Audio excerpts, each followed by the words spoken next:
Where is he? Don't you worry. It's coming soon. It's coming. It's going to be worth it. Where is he? the anticipation. Why is he teasing us? Hey! Hey! There we are. There you are. You would think after so many years of doing this fucking Zoom stuff, that it would be easier. I don't know. Yeah. It just doesn't. It doesn't get easier. It's always a thing. Thanks for being patient. And also, speaking of technology, it doesn't work. My AirPods decided to shit the bed, so I'm going old school. Yeah, you're going analog. Yeah, you're good. That's right. Mr. Canfield, how are you? I know, man. I haven't seen you in like a decade. I feel like Good Lord! All I've seen of you is surly images on Instagram. Yeah. Or like bourbon drinks, Yeah, and dogs. Yeah. Cheers, my friends. Cheers. I knew you'd have one of those, Mr. Canfield. Yeah, sure. What do you got there, Ragz? A little Coca-Cola. Oh, well, look at you. All right. Okay. All right, so we are recording, to let you know. Oh God. You can stand. We surprised you. Live. This is exciting. All right, let's do this. Let's jump right in.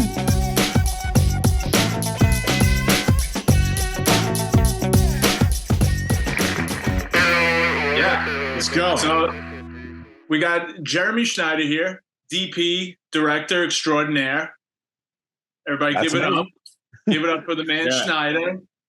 I'm excited because I haven't seen you in years in person. I've followed your Instagram though. I see you traveling around. I get around a little bit. You do. It's been okay. You always been the traveler. Yeah, Schneider's all over the place. Yeah, it's not always on purpose, but it just kind of seems like that's where the job goes. I used to shoot all the time in New York, and it just, even before COVID, it just seemed like everything started becoming travel. Like it's pretty much, I think 90% of my work is travel.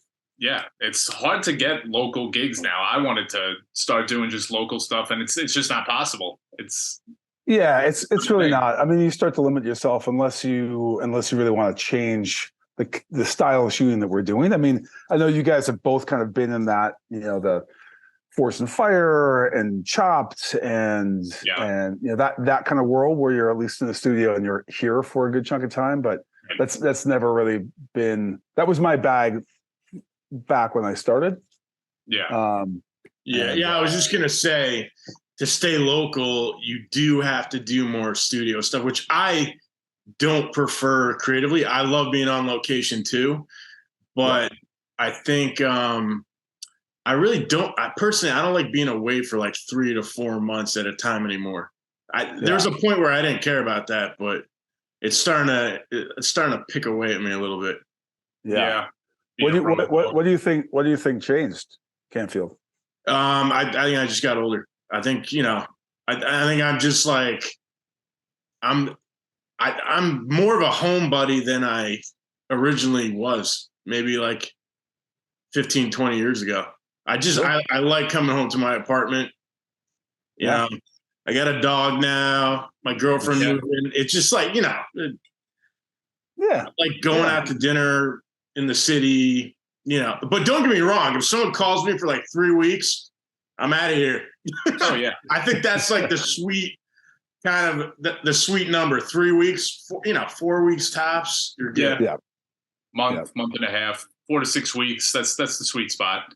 Yeah. Ragz and I just did a show for about 10 weeks in Hawaii. Yeah. About 2 months we were out there. I heard about that one actually. Yeah. We had a mutual friend on that. Yeah. Oh, really? Yeah. It was great. That's probably, I mean, that honestly, that's usually what it is for me. It's 8 to 10 weeks. Mm-hmm. These, it just seems like those shows, like that's the kind of the standard schedule. This one was nice because we could actually we were in one place. A lot of the travel shows I do, the other complication is that it's just moving, right? We're going from hotel to hotel, staying in a hotel maybe 2 nights in a row, and then moving on, and it's just not, or it's sporadic. I'm gone for a week and then home and then back, and then this was actually in one place for 10 weeks. Decent corporate housing. I mean, right, Ragz. It was a little. It wasn't like the best, but it was 3 blocks from the beach. And I had zero complaints. Yeah, I had no complaints about housing. I could see the ocean from my balcony. Like, I had a balcony. It was nice little kitchenette. It was great, and we were in Hawaii. Yeah, exactly. It's hard. It's hard to complain. Yeah. And I was able to bring my wife out for 10 days. That overlapped a couple of days off. We were only working 5 days a week, so you have 2 days off, and it was a nice regular schedule. Ragz or Girl came out for a month. I mean, it was like that. That's a rare thing. So that definitely offset that. Sure. I guess I've been kind of doing that pace for so long, and my wife is, God bless her, is very used to that.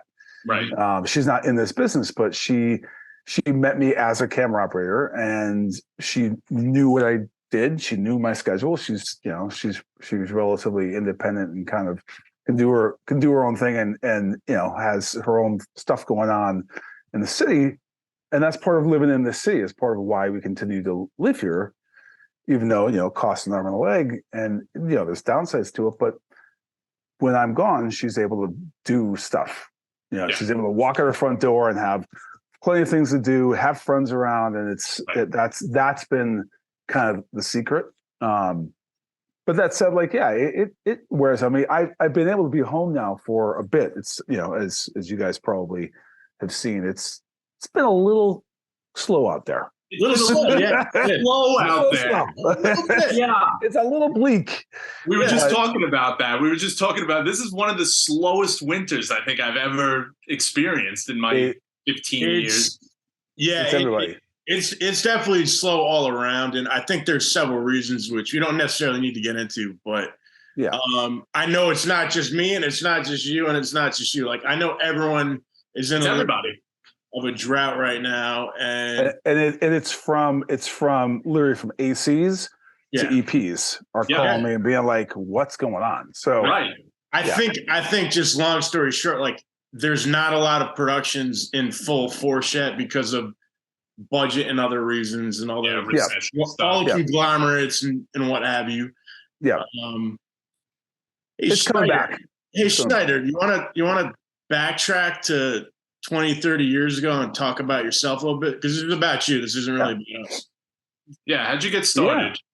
It's interesting. I always tell, because I've kind of mentored some people along the way, and that's always everyone's first question. And everyone gets into this business in a different way, right? There is no one story. Like, people used to ask me, how do you get into this business? How do you do it? It's like, well, everyone has a different story. Everyone has a different path. I probably, if we're going way back, I loved movies when I was a kid. First movie I ever saw was a double billing of the black and white Zorro, Disney. It was a Disney double feature, and The Jungle Book. And I remember sitting in that movie theater. I remember I was probably 3-4 years old. It was like, holy shit! And then Raiders of the Lost Ark, and then Star Wars. I mean, I was around. I'm old enough that I was around when the first Star Wars came out. I waited in line 4 times to see that movie. Just like they kept selling out. And it's like, well, movie sells out. Like, you just stood in line for 2 hours for no reason, and you go home. But and these movies that were just movie after movie were just left an indelible impression on me. Ghostbusters, like all this Road Warrior. And I knew I had a passion for it, right? I wanted to do it, but it never felt like that was something I could actually do. I wasn't like Spielberg at home making movies. My mom had a 60 millimeter camera, like a little 8 millimeter camera. Mm-hmm. I didn't use it, right? I wish I had that story that was like, I'm this kid and I'm just making movies and I knew that's what I wanted to do. It wasn't that clear to me.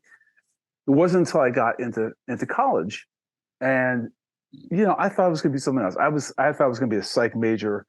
I was going to be a history professor. I was like into all this other stuff. And I was like, I'll take some film classes on the side, take some film theory. I went to the University of Wisconsin-Madison. which great film theory program, and learned a lot about film theory, a lot about film history.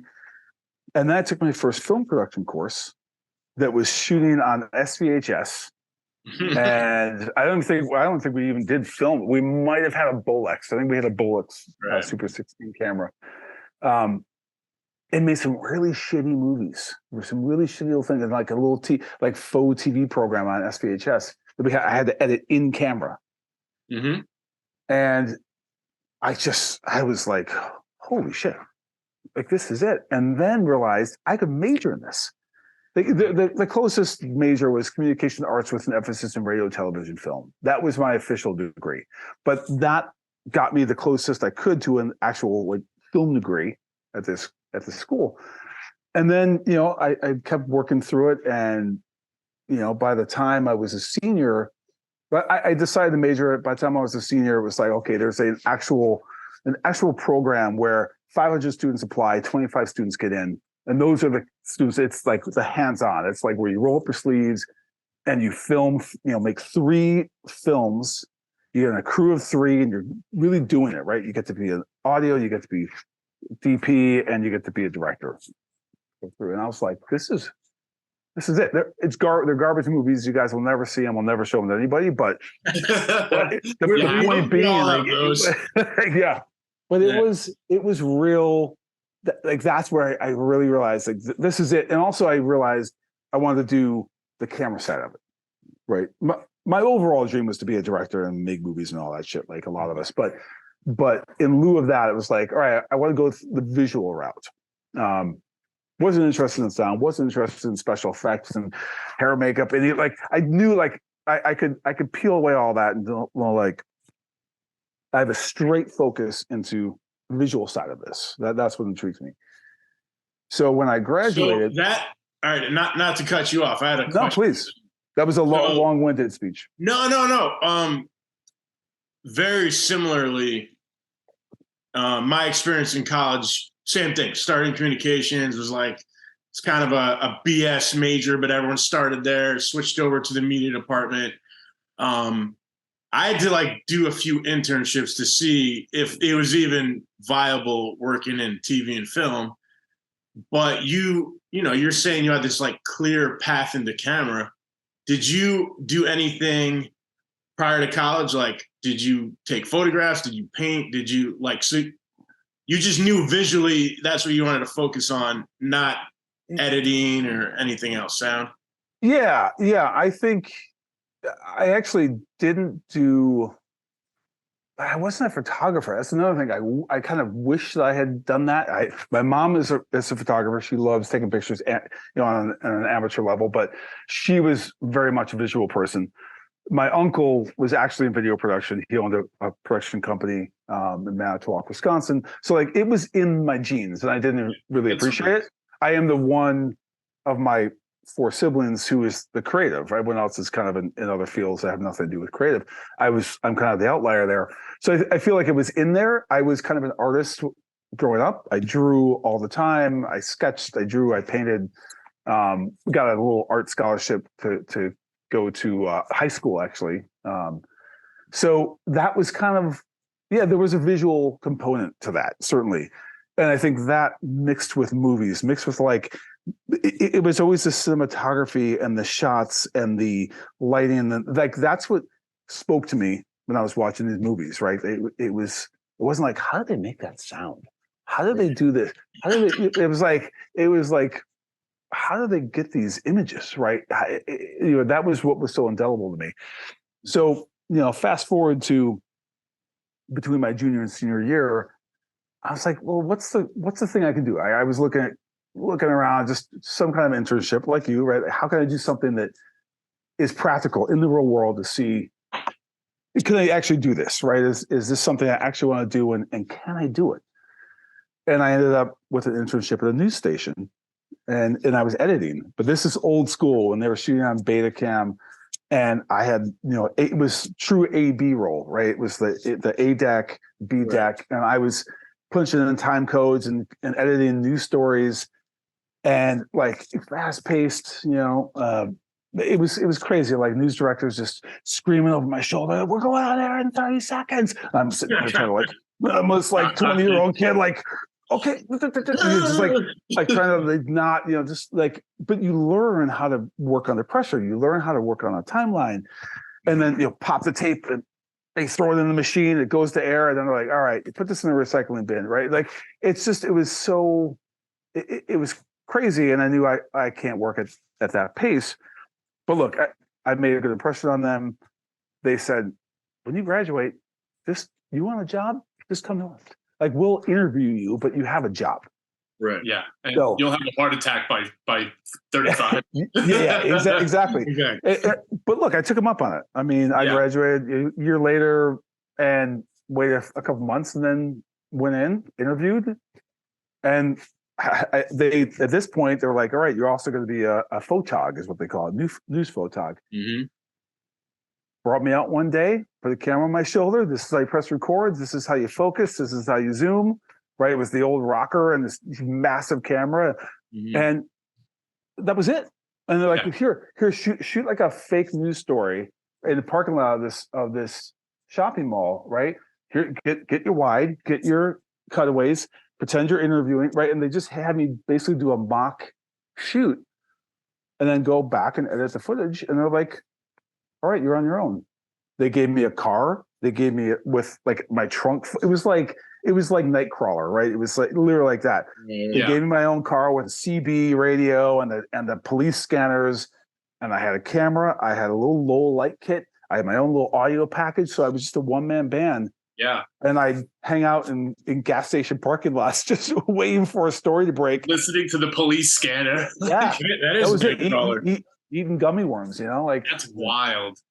Yeah. So, but where was that? What town was that in? That was in Milwaukee. And it was like inner city Milwaukee. It was rough. The actual news station was there. So I did a lot of overnight shifts where I would sit at the news desk, monitoring the fire and police scanners. And they basically, the idea is you wait until it has to be a 3-alarm fire or higher. It has to be a multiple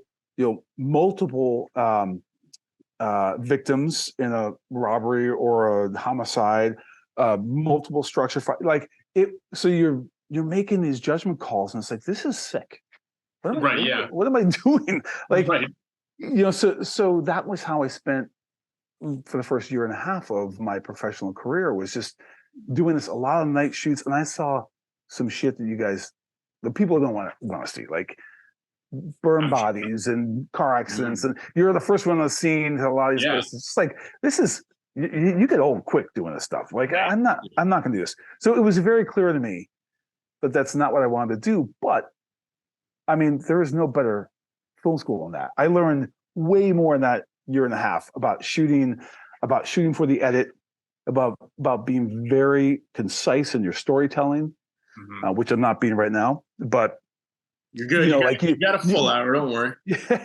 But you have to edit. Because you go back to the news station and you have to cut all yourself. So if you missed that insert, or you missed a cutaway, you missed whatever, you're only fucking yourself, because you don't have the footage to make the story, and you don't have time to get creative and figure, okay, how else can I do it? So you can't exactly go back to the crime scene and get that pick up. Yeah.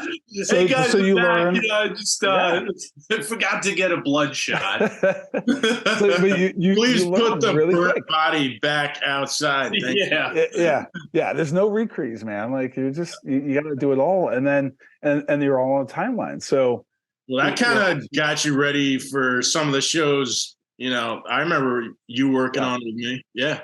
Yeah, exactly. I go back to the. Got you ready for The Apprentice. That's right. God, way back in the day. I had a meeting with kind of a mentor meeting with a young buck for earlier this morning, just to try to, he wants to get into the business, since I was telling some of these stories, and I was kind of telling him, like, that was my breakthrough in this market and in the reality market. And a lot of those skills apply. It really is like the efficiency of storytelling, the economy of storytelling, right? Making sure you're getting everything, all the pieces you need, single camera shooting, right, which is a skill that you guys know, like that is a skill that needs to be acquired. It is not easy to really be able to tell story and get everything you need. Single camera. I enjoy single cam shooting. Whenever somebody tells me to like just shoot single cam, just shoot everything single cam with like 2 or 3 cast members or whatever, I jump at the opportunity. It's like, it's a challenge and it's fun. I love just like being on my own, kind of telling my own story, like you're saying. Yeah. I definitely enjoy that too. Especially if the other person that was going to cross me isn't good. And I'm like, I'll do it myself. Well, yeah, that's a whole nother thing. Hey, I got that. You shoot that other scene. That's great. Sometimes it's better. I had one experience with a shooter who shall not be named. You guys probably know him. Yeah. He's a legend in the brunette world, a legend in that reality world. Mm-hmm.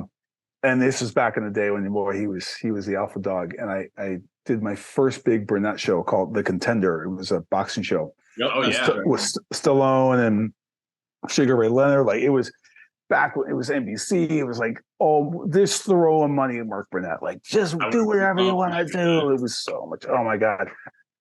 And I was thrust into this world where all these guys who did Apprentice and Survivor and I went into cross with this guy, saw him like shooting two cast members, and I went in there across with him. I'm like, I'm on your right. I'm going to cross. And he's like, get the fuck out of here. Like, you're some young kid. I don't know who the fuck you are. You're not going to shoot with me. It like literally just stops you. He was like, get the fuck out of here. I was like, okay, this is how we do it. I got a couple guesses, but I won't say them. Yeah. We'll talk offline. He's a much different guy now. Yeah.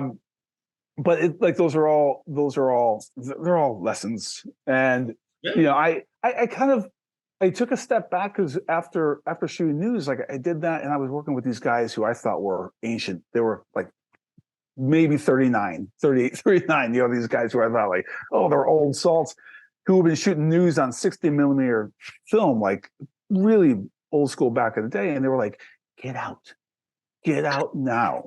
Because we all wanted to do that too. Yeah. We wanted to be doing film. We wanted to be doing something creative. And here we are. We're still stuck here. Like, get out. Yeah. So I did. I took their advice. And after a year and a half, I packed up my shit and moved out of Milwaukee. Only place I'd ever known. Moved down to Orlando because that was, at the time, according to my film professor, was going to be Hollywood East. It's basically supposed to be what Atlanta is now. Like that was the idea, is that all this production was going to come there. There was a bunch of infrastructure there. This was 1995. Wow. Was that because of Disney? Because of Disney, because of Universal. I mean, they had working studios back then, right? Yeah. This was MGM Studios was an actual working studio, working backlots. Mm-hmm. Before, like now, they've turned those all into rides.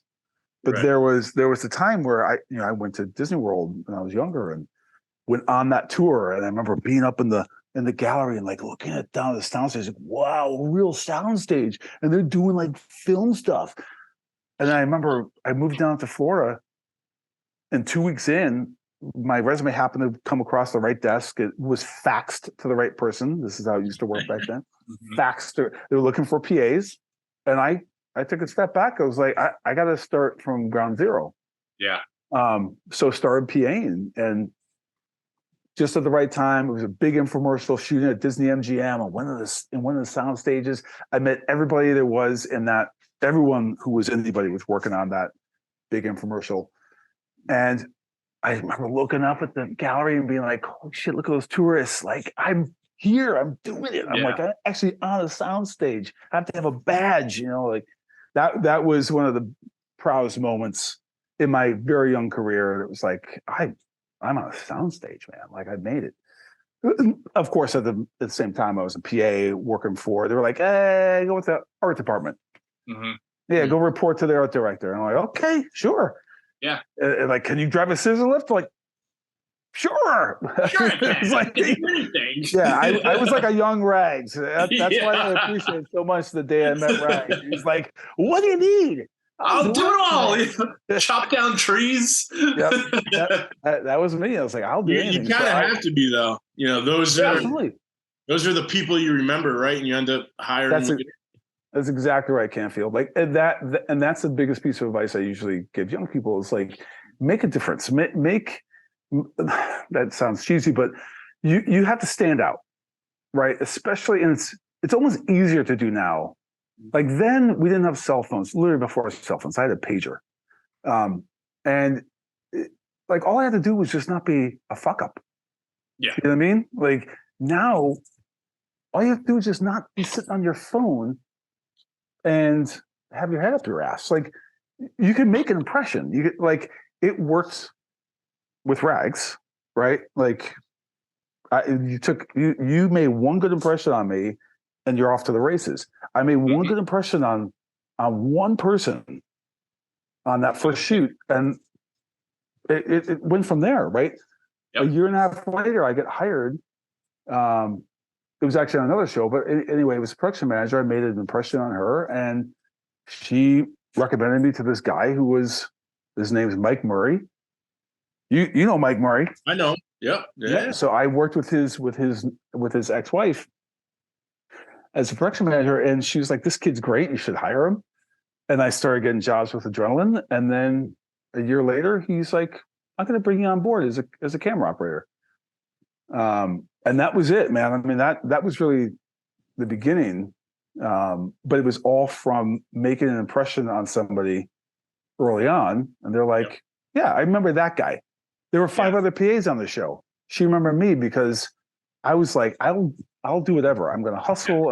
I'm here. I'm present. Again, it was easier because there's no distractions. Like there is no cell phone to look at. You're just like, I would just be there, like ready to go, like military style. Just what do you need? What do you need? What do you need? And it's important. And so from there, it was like, I worked at that company, at Mike Murray's company for 8 years. And what years? Everything. This is like late 90s? 97. Okay. I started working for him. I worked for him for 97 to 2005. Okay. And that was just it was a safety net. I mean, so I've been on both sides, right? I've been on the like working for a company, getting your steady paycheck side, and then the freelance side. And there's benefits to both. This was great as to start out, right? In my young career, I thought you're supposed to have a job.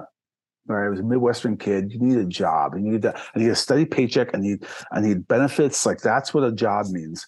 So it was very important for me to get. Were you getting that? Was he giving you a legit salary and benefits? Oh yeah. Not legit salary. Well, you know what I'm saying. You're getting an annual salary and benefits. That's hard to get in this industry. Yeah. Let me tell you something. I had not only did I have a salary, it was a pittance compared to what was going on, because it's also Florida salaries. Sure. He gave me a company car. It was a minivan, but still, he had a fleet of Grand Caravans, the original Stow and Go. So I didn't have any car payment, any car insurance. He gave me a SEP IRA. I had health insurance, like good health insurance. He would give me a bonus every year. Like it was unheard of. And this is a company that I was the 7th employee. By the time I left, there were about 20. So he kept growing. He was an early adopter of HD in Florida. He was like he was on the cutting edge of all the stuff, and he treated his people well. And we were like a family. We had a huge Christmas party blowout every year. He treated people well, and he couldn't pay everybody amazing salaries, but he made up for it by all the other perks. And it was hard. It was hard to leave that. Like that's a great way. Sorry, that's a great way to get like introduced into the industry. Basically, like your first real job, having that kind of comfort by being with a company, because like most people just jump into freelance and you're like, what the fuck do I do? Yeah, exactly. It's a scary world to navigate. And having all of the benefits, but then also having a full stable, it's like working in a rental house, right? Where it's like, right, you have all this gear right here. So if you're the kind of person who's going to take advantage of that, right? It's like, I have all the stuff here. I'm going to actually learn the gear, get my hands on it, not spend my time idly, right? I was pretty much working every day and sent people out as, 1 or 2 man bands and something different every day. Being an audio guy, sometimes I didn't have ACs. Like I did it all myself. Right. And we would go out there and shoot an insurance seminar one day, and then shoot something for History Channel the next day, and then shoot alligator wrestling the next day, and every single day was different. And then Murray ended up, going off to the show. He left for 8 weeks and was like, I'm going to be on this island, and it's shitty. We're shooting some show. He had done Eco Challenge, so he knew Mark Burnett. Mm-hmm. He's like, yeah, he wants us all to go out there on the beach. We're living on the beach. It's terrible. And it's it's a show about people like surviving on an island. Like it's all kind of bullshit. Mm-hmm. And they came back, and it was a rough experience that first season. And they cut to a couple months later, and it was the biggest thing on TV. And suddenly it was like season 2 was this completely different thing. And he was on the ground level, had no idea what he was getting into, but he was one of the preeminent reality shooters at the beginning of that whole what we're still working off of, right? Those initial like multicam and cross shooting and signals and all the stuff that those guys were pioneering, and that he was my boss. So I got to firsthand see all that happen. Learn from this guy and then shoot with him. He wouldn't bring me on Survivor because it economically didn't make sense for him to bring me there. And he also didn't want it to feel like nepotism. He's like, yeah, you got to earn it. So but being able to shoot other stuff with him, I was like, this guy's the fucking master. So not only did I have this master class of my own doing news shooting, but then this master class with the guy who was basically one of the grandfathers of the style we shoot now. So, and that means single camera as well. Like how do you cover a scene? And he taught me all that. But it's at some point I just got to the point where I just hit the ceiling, right? It's a company. It's like you can only grow. There's some people who are still there, 25 years later, and that was it's fine for them, right? This was their success story. For me, I started getting a taste of other shows. He got me on Contender and then some other reality shows. And those early days of like being on these crews of 25 camera operators and the best of the best. I mean, you guys both know, in the apprentice world, like these were the guys. It was like, holy shit, this is production.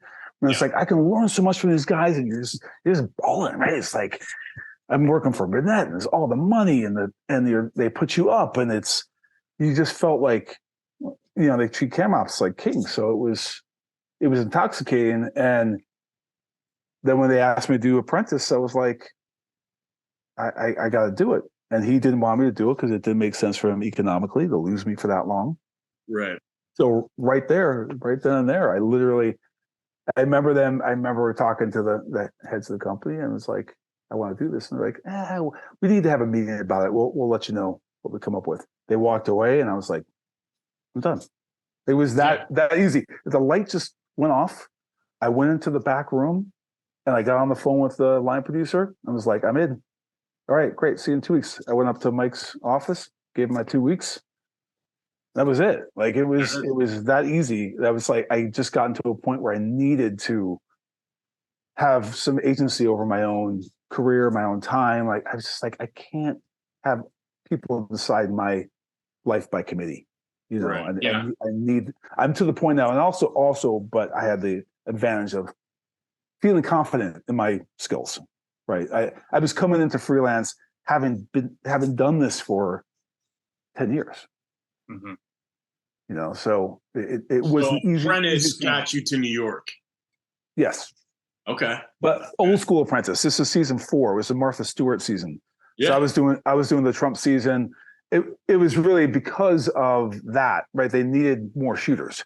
They have their guys, like it's hard to break into that because they have the same guys keep coming back, and why not? Yeah. It was only because they needed double the size of crew. Right, they had a bunch of people go over to Martha, so they had Trump Apprentice going on, and it was like 8 weeks put me up in a $3,000 a month apartment on the Upper East Side. I was making more money in a week than I made in a month down in Florida. It was like, overnight, no brainer. Overnight, my fortunes changed, my career changed. It was just like it was a whole new world. I mean, imagine coming onto that show, coming from this small little thing, right? I mean, you guys are both that world. It's like it is a game changer. Yeah, that was an exciting show to be a part of too. Wait, what was that, Cam? Yeah. I was just saying you made it to the big city. Like you came from you came from one isolated market, you went to another that was a little bigger, and then you're in New York. Yeah. And it was never scary for me. And it was weird to think, because Milwaukee's not a small town, but I wasn't a big city kid. I always thought New York was the reason why I didn't move to New York right when I left the news place. I didn't go to LA. I didn't go to New York. It was like, it's overwhelming. It's expensive. Like, let me try my fate in Orlando. This is an easier place to kind of dip my toe into. Mm-hmm. But cut to 10 years later, I was like, let's go New York. Like, I didn't even think about it. I landed at JFK and was like, let's do this. Yeah. Yeah. It was great. So I fell right in, and honestly, again, making connections. Not that I had to impress people at that point, but I made an impression on enough people, because I was new to the city. I was new to freelancing. I was new to this whole industry.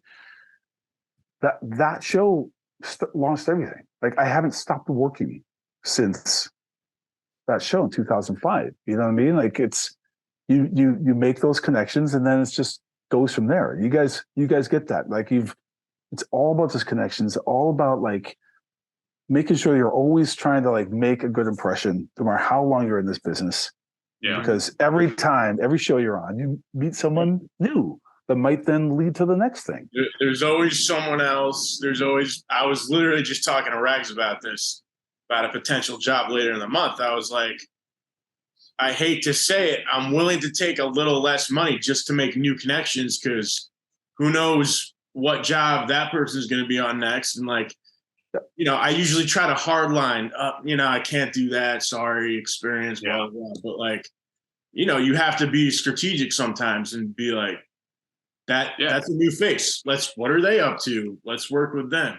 Right. And to take the next step up, you got to, maybe take a step down to take a step up. You know? Hey, look, guys, I'm in 3 weeks. I'm going to go cam up for our buddy Ethan Mills. We know Ethan Mills, right? Oh, of course, yeah. Yeah, I'm going to go. He is probably like the one guy I will shoot for. Yeah. But the point being, I did that on Ride Season 2, which is the fantastic show. Ended up being one of talk about that for a second. That show is cool, man. I saw a lot of clips from it. Yeah, that show's cool. How was that? It's great. It's one of the hardest shows I've ever done.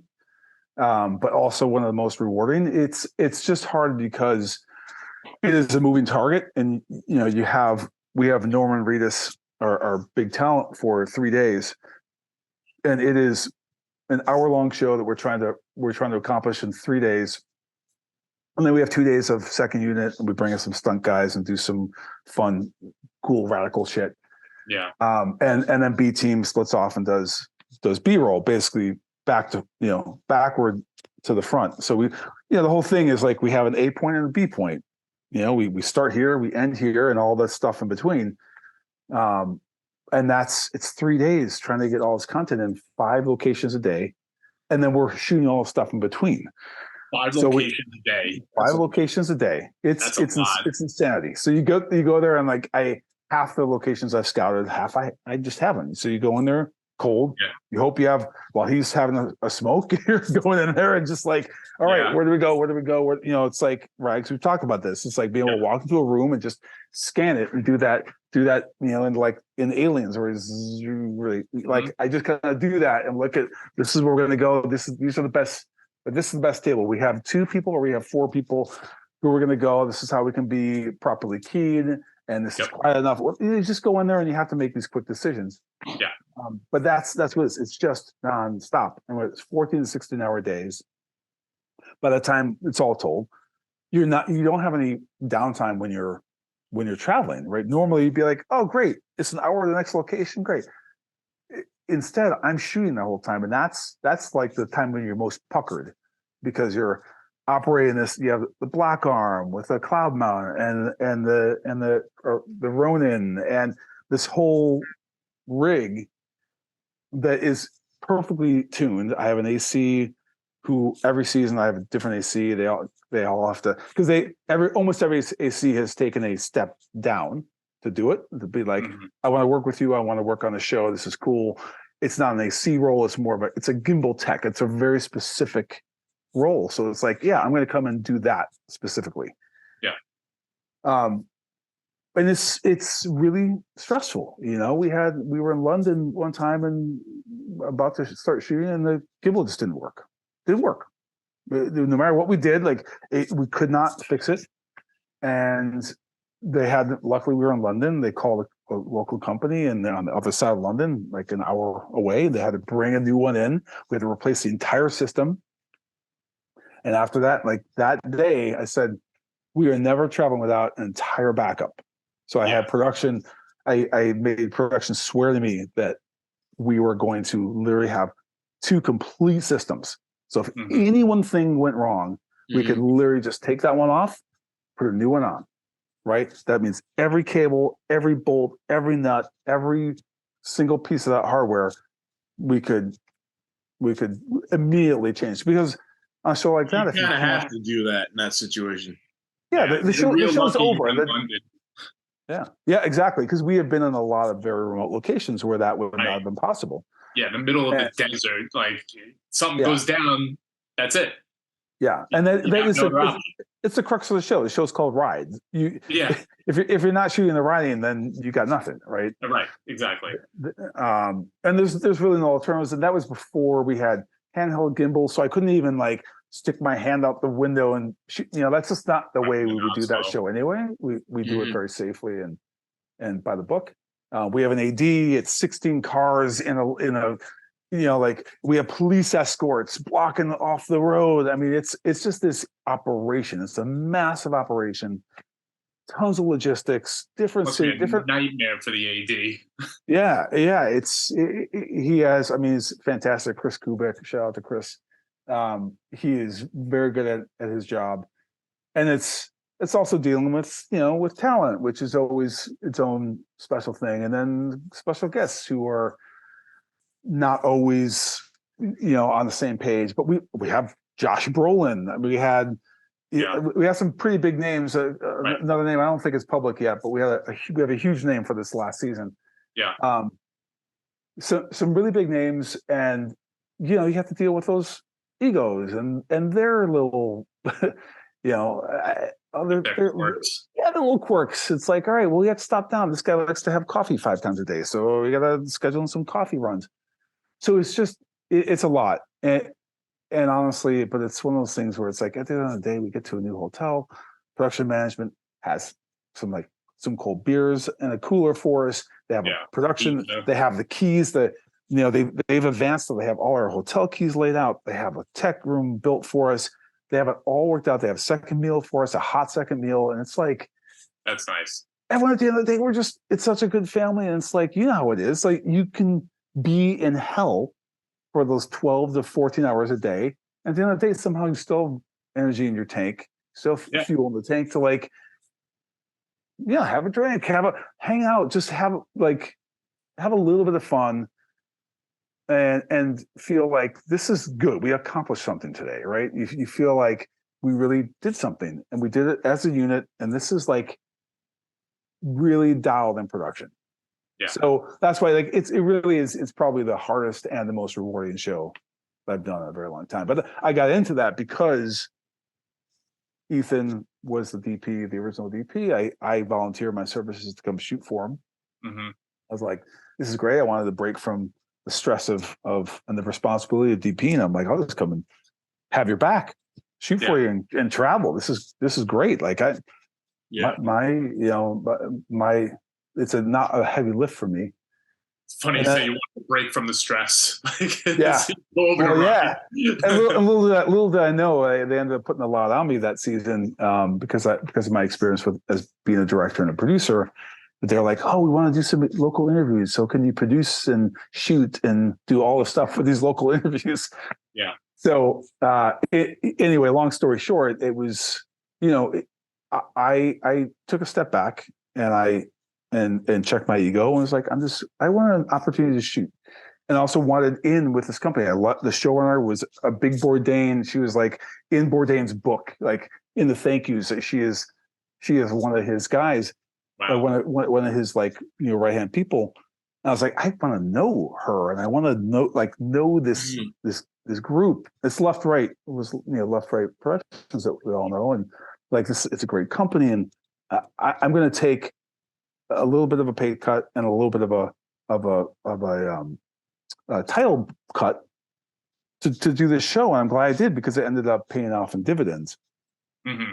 And I'm doing the same thing with them now for a pretty high end, high profile show. But I'm like, hey man, why not? My responsibilities are not going to be just like, tell me what to shoot. I'm going there because I can give him something. I can be a support and I can be more than just a cam op. Right. I'm going to go in there and hold my own, and it's kind of what you need on shows like that. And so you DP, you direct now. What are your ultimate goals? Do you want to stay in reality where you're at? Do you want to move on to features? Where do you want to be directing, DPing features? Where do you what's your ultimate goal? What's your end game? Where do you ultimately want to end up? Yeah, these are all good questions. No, look, I just turned 50. So I've been doing this for a long time. No. But I think I've kind of, and I want to say given up because it's not the right terminology, but I don't think that making features is really in my future. I mean, look, if it happens, if I can partner, I just had a really nice lunch meeting with somebody in this business who wants to do a short horror film with me. Could be a feature horror film, but that kind of stuff I love, right? So doing these side projects that are personal and feel good, and I can really have a lot of creative control over. I'm not getting into the studio system, the Hollywood or the New York studio system at this point. It's just not happening. Right. And it's less important for me now. I feel like I have, and this is just me personally, I've been to 50 states, 42 countries, 7 continents. I climbed one of the 7 summits. I feel most of it had to do with work, not the 7 summits part, but I've done pretty well and I'm pretty happy. And part of that comes with age where you just feel like, yeah, I feel pretty good. Pretty accomplished. I feel pretty accomplished. And not that I'm not going to constantly try to look outside the box and get outside my comfort zone and try something new. And, I think that's... You're really grateful for your experiences that you've had. And yeah, I get where you're going. But also, I'm always of the opinion, because I meet a lot of people that just do scripted, and we mostly do unscripted, docu, reality, call it whatever you want. Mm-hmm. And they're like, well, why don't you want to do scripted? And it's like, it's not that I don't want to. It's like I networked in a certain genre. Those are the jobs that happen to call me. I don't like putting a box on anything. If there's a job or an opportunity that comes along and it's a scripted one and it seems creative and fun and whatever, worth my time, I'll do it. And I think personally, that's how I look at things. They're all opportunities and they're all experiences, and obviously we all have to pay our bills, but I do think we've don't put yourself in a box, but we're all in this world that can be a box, right? There's a lot of people and they're perfectly happy just to be here. And I feel like it's perfectly valid to do what we do. And It's a skill set. It's like it's fine if this is the end goal. I used to think like, oh, I gotta do features, I gotta do this or that.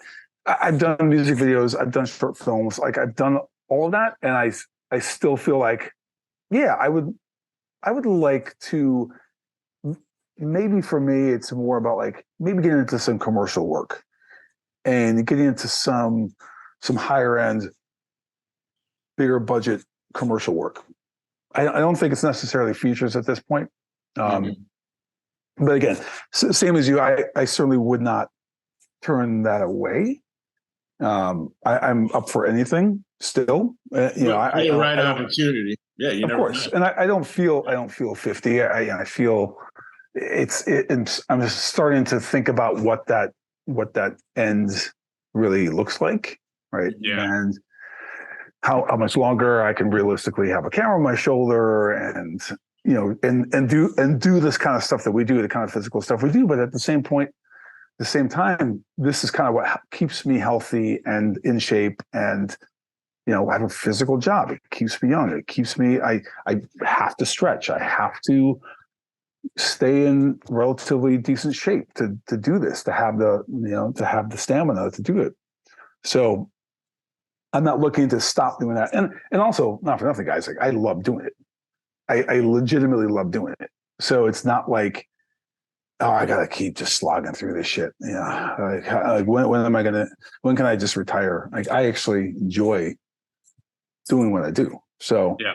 I think that's the most important thing, really. It's, and again, it's a little cliche, but I think, guys, is like anyone in this business, as long as you love doing what you're doing, then you're doing something right. Because in the end, this should be a fun career that we have. It should be a fun. Am I boring you, Jeff? No, you're good. I'm loving everything you're saying. Keep going.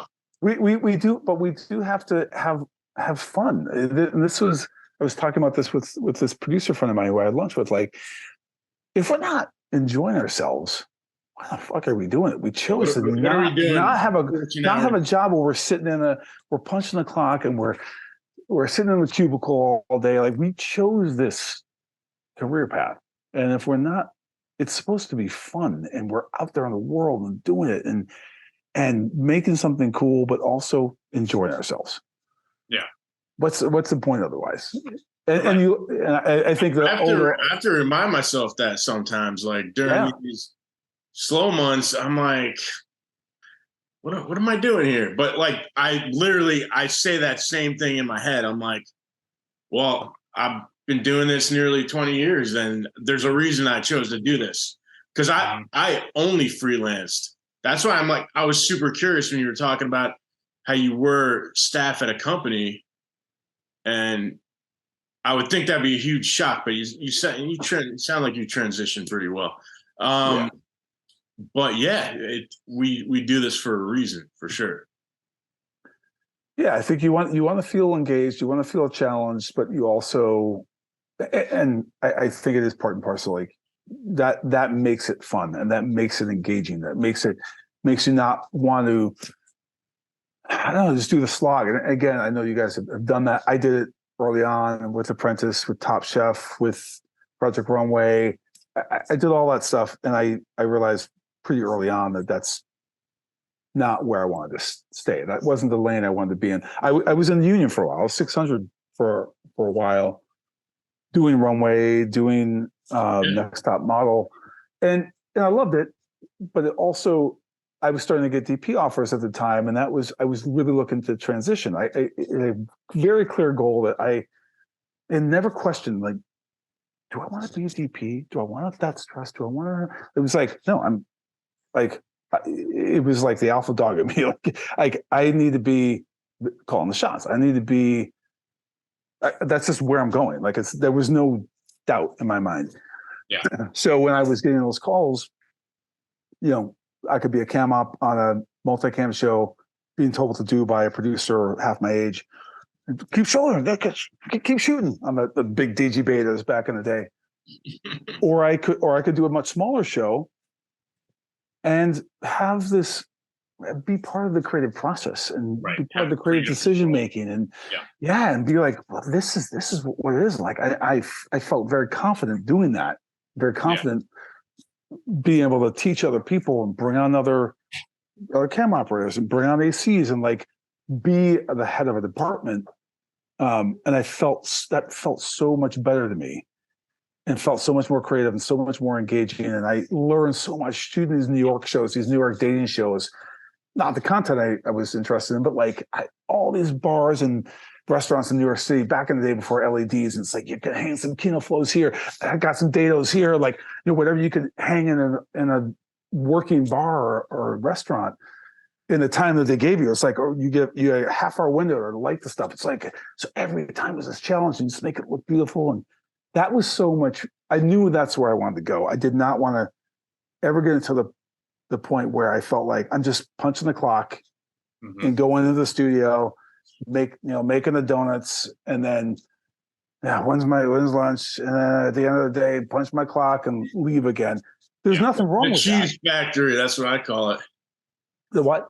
The cheese factory. When you're on one of those shows where you're literally punching the clock and you're like, all right, got your wide shot, got your tight shot. Yeah. And there's something to it. It's legitimate. And there's a lot of operators that are like happy to just do that for their whole careers. And it's completely legit. Like, sure, it's a career, right? Like it's a career that's still better than most. Yes. If I had to argue. But it wasn't for me. I needed to really get creative with it. Yeah.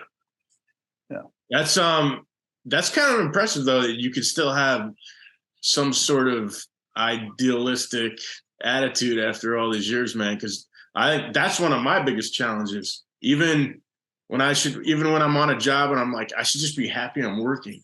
Like, given slow times now. I think we all have that though. That's a natural. Yeah. That's a natural phase to go through sometimes, and it will come and go. It will come and go. Yeah, I've learned that too. It doesn't really go away. I mean, it comes and goes. Yeah. And it's still there. I'm talking. I'm talking big talk here, but like, yeah, we all have these moments where it's like, man, is this really? is this the right call? But I will say, after my years of experience, like it does. This industry is not going anywhere. I think that's the big thing. We thought, COVID. I know people were panicking during COVID. I know people were panicking now. I have people texting me like, "Oh, I had to look for new lines of work. Like I'm not getting anything." Like this industry is very recession-proof. It's recession-proof, man, because people are always going to want to watch TV. They're always going to need content, and all these mergers and stuff that are happening. Dust settles, and then the content comes back. Yeah, and there might be little changes and shifts, but it's coming back. The content's always needed, and we're just getting more and more platforms for it. So I feel like we're in an industry that will never go away. It's just about us finding ways to challenge ourselves and keep it fun and interesting. Yeah. It's a constant evolution. Yeah. As our last little bit, as we get to the end here, what's some advice that you would give somebody looking to break in? I know you said you had a meeting with a young buck there. You were giving some advice. What would you give advice to anybody watching this who wants to break in? I mean, most of the advice, I feel like it feels cliche, but it's out there for a reason. Like you need to stand out, right? Kind of the things I was saying before. You got to stand out. You have to make an impression, because especially now, there's so many distractions out there, and so many people all vying for the same thing. All the film schools are all packed with students now. Like, so many more people want to be in this business now. And there's so many more opportunities. Like, have your own camera. Oh, I'm a filmmaker. I have my little camera, and I exactly. And I have a little edit suite, so I can But it's not enough. Like, you need to stand out. You need to make an impression on the right people, and you need to also be willing to learn, right? And I think it's important for young people. I don't want to sound like a cranky old man where it's like kids these days. Yeah, but it's like, it really is. There's something about not just coming into it thinking I'm owed this, and I'm coming out of school. It's like, I get it. Give me a camera and I can do this. It's like, hey man, you might have some good skills, some good innate skills, but that doesn't mean, like, we all know and love this man, Safa. I'm sorry for her. Absolutely. Should I stop recording before you say this?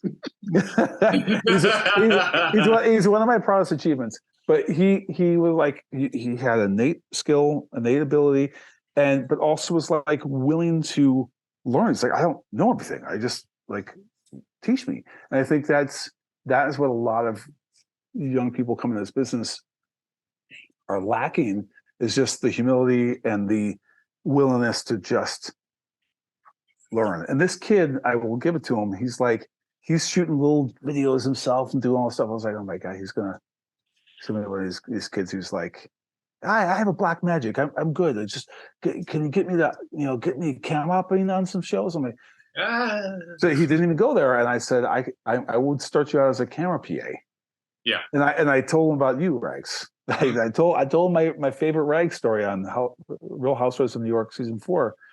It's like, what is it? Real quick, let's hear it. Real quick, you got like 1 or 2 minutes.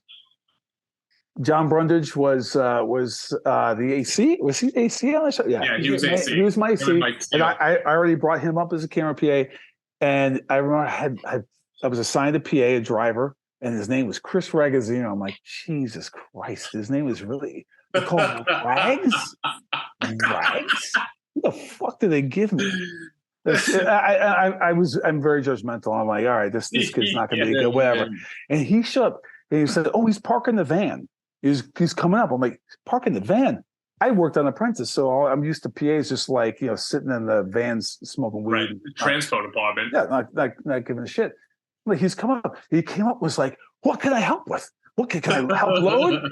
And I put him on cutting gels. So I'm like, we need to cut gels. Go over there and cut some gels. JB's going to teach you how to do that. Yeah. And from that point, I was like, this kid, he's hungry. He wants the stuff. Yeah, he had the stuff. Yeah. And he was my PA on that. Next job, I made sure he was the camera PA. The production could not have him. He's straight up camera department. Next job after that, he was ACing. Then he got into Apprentice. He got into Apprentice World, I think, on your own. I definitely recommended you, but I think you kind of took off. You sprouted wings and you took off, and then started cam opping, and like even in Hawaii, it's like like pushing the DP part of the show while I was gone, and like it really is that it starts as a little germination. It's just all you have to do is start as a little seed. Yep. Right. And you impress the right person and you can go little Staten Island sprout growing out of the garbage dump. That's right. Look at you now. Look at him now. Now I'm full trash. Well, Jeremy Schneider, I think we're out of time, man. But I'll cut the recording and we can keep talking. Don't worry. Yeah. I appreciate you guys. Thanks for having me on. I would say finally, but I don't know what episode this is, but I'm happy. We don't know either. You don't know either. Yeah. But thank you for coming on, Jeremy. Yeah, we appreciate it, man. It's my pleasure, guys. It's good talking. I'm gonna cut this thing. Ragz, you good? Good. I'm good. All right.